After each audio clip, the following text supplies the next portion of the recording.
Hello everyone, how are you doing? Today we will watch a short retelling of the film The Gray. Alaska. Our days.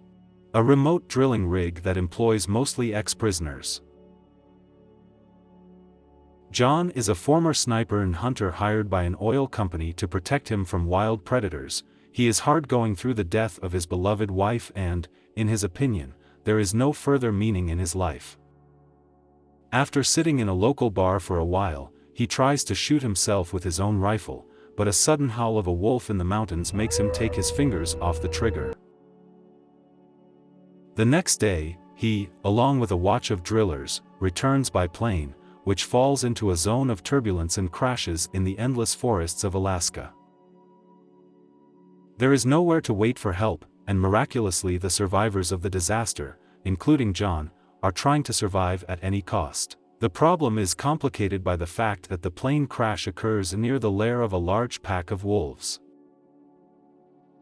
The sniper's rifle was smashed in the fall, and some of the passengers were seriously injured.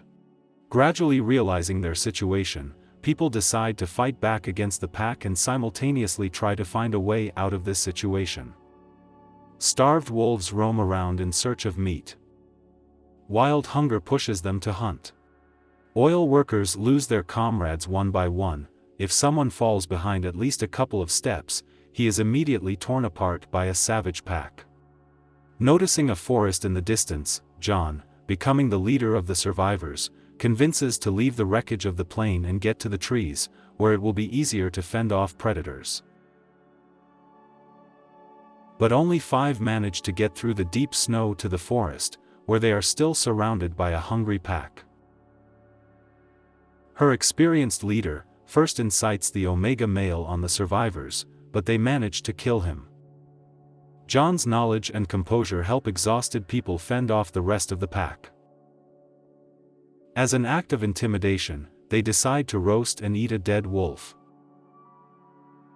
But the pack, having eaten human flesh, is no longer going to retreat. Oil workers reflect that since they survived the plane crash, they now simply have to survive, but a storm started at night, and their ranks thinned again.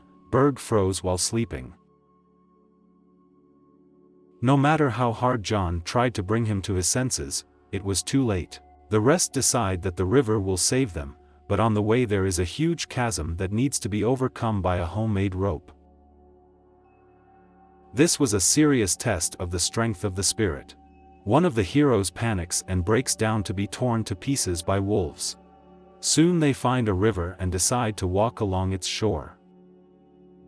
Diaz has broken his leg and decides that this is the best place to die. They are trying to save him and persuade him to live and fight, but he remains waiting for his fate. John and Henry walk along the river, where they are overtaken by wolves.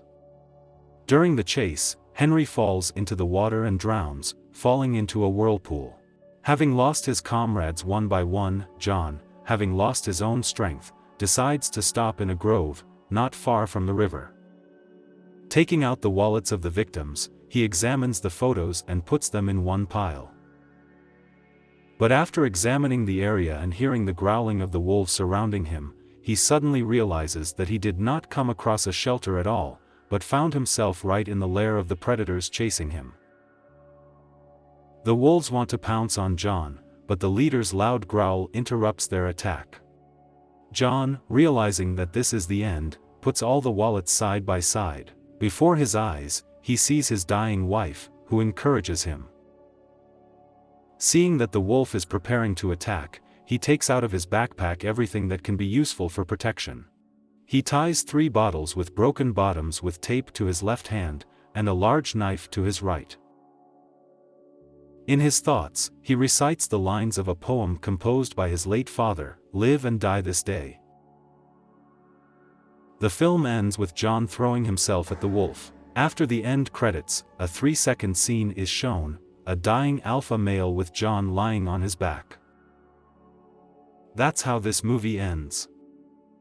If you liked the retelling, write comments, subscribe to the channel. There will be more videos in the future. See you later.